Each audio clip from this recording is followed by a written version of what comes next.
কি হলো শালজা? গৃহপ্রবেশ করো শালজা।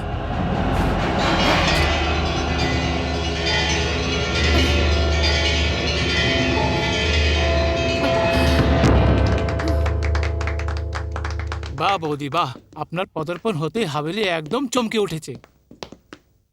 পুরোহিত মশাই, হ্যাঁ এই বাবা, কলসিটা কোথায় রাখবো? এটা রান্নাঘরে নিয়ে যাও। মা, এই কলসি তুমি রান্নাঘরে রেখে দাও, আর আমি যজ্ঞের আয়োজন করে নিই।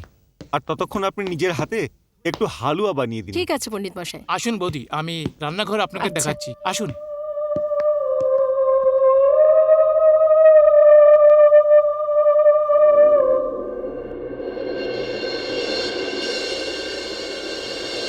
আসুন বৌদি, এর হলো আপনার কিচেন।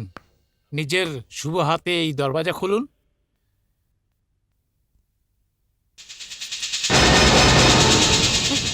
আহ! আহ! এ! উফ! আহ! আহ! কি হলো বৌদি? আহ! এই লক শক্ত তো হয়নি? আহ! সরুন, আমি দেখছি।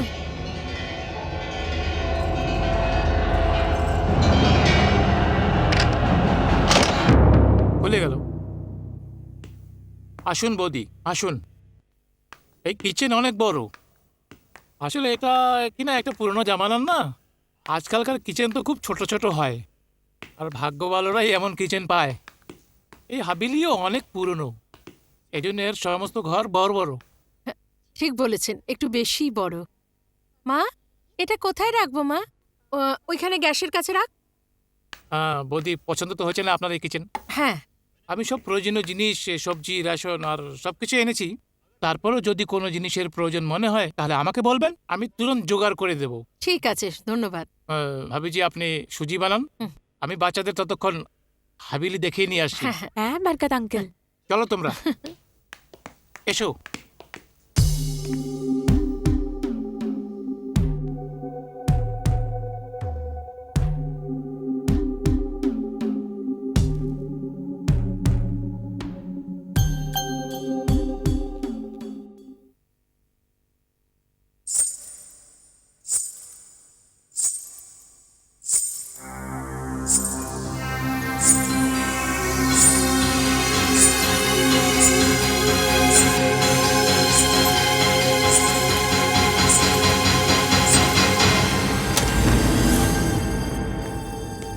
এই রইল তোমাদের মা বাবার ঘর। ওয়াও, কত বড়! ওয়ান্ডারফুল। আঙ্কেল, আমাদের ঘরও এতটাই বড় হবে না? হ্যাঁ হ্যাঁ, কেন না, এসো, তোমাদের দেখাচ্ছি, চলো।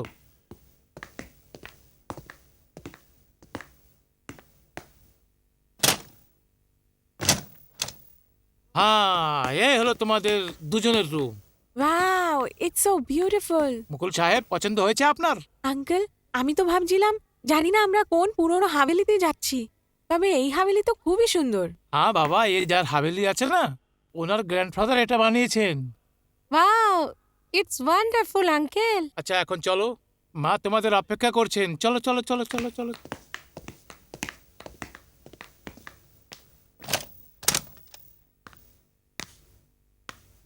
কিরণ, মুকুল,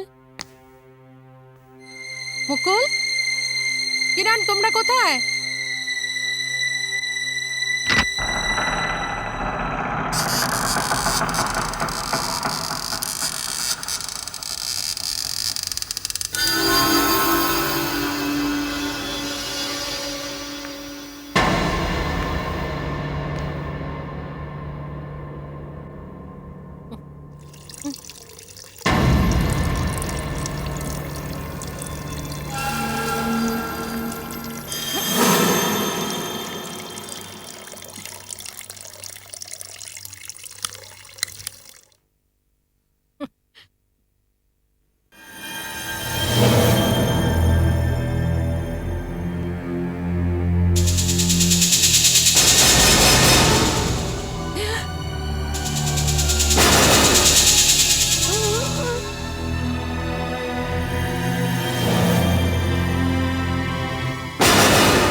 আসসালামু আলাইকুম খান সাহেব।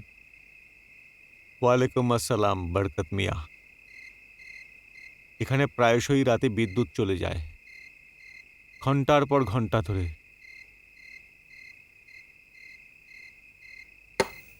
ধন্যবাদ আছে মিয়া।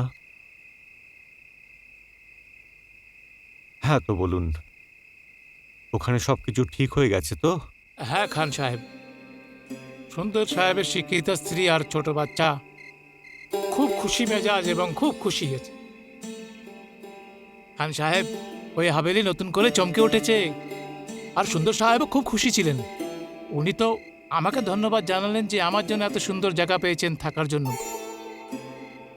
উনি আরো খুশি হতেন যদি একবারের জন্য আপনি ওনাদের সাথে দেখা করতে হাভেলিতে যেতেন।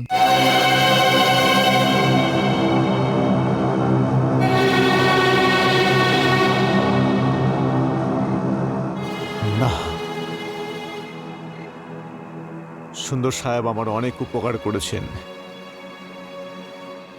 উনি অনেক কঠিন কাজকে সহজ করে দিয়েছেন,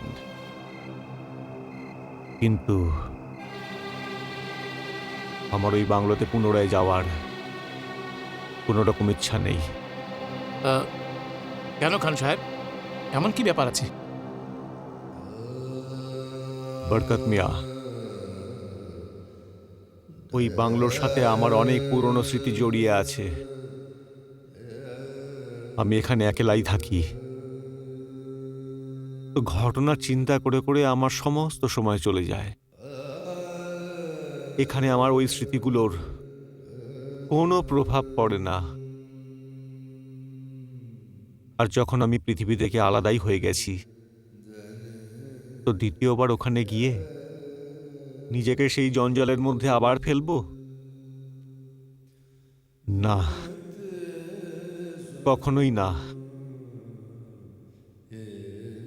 মনে অনেক শান্তি পেয়েছি বরকত মিয়া, এটা জেনে যে ওখানে সব কিছু ঠিক হয়ে গেছে।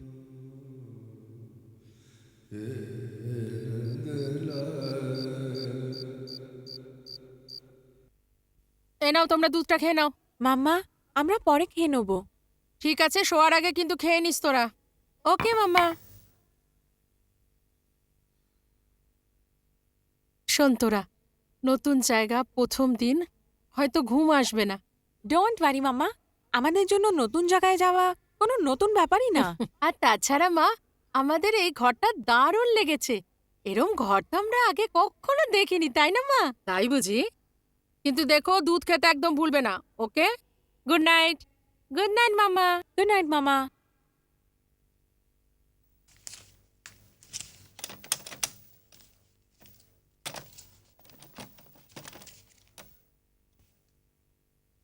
বাচ্চারা শুয়ে পড়েছে কি? না, এখনো পড়াশোনা করছে। ঘরের ব্যাপারে কিছু বললো ওরা? হ্যাঁ, ওদের খুব ভালো লেগেছে জায়গাটা। গুড। শৈলজা, এগুলো সব তোমার জন্য হয়েছে। আমার জন্য? হ্যাঁ শৈল, তুমি আমার জীবনে এসে জীবন খুশিতে ভরে দিয়েছ। যদিও প্রতি 3 বছরে আমার ট্রান্সফার হয়ে যায়, আর আমাদের বসানো সংসার ভেঙে যায়, আবার জুড়তে হয়। আমি তো আমার অফিসের কাজে ব্যস্ত থাকি, বাকি এই সব কাজ তোমাকে একলাই করতে হয়।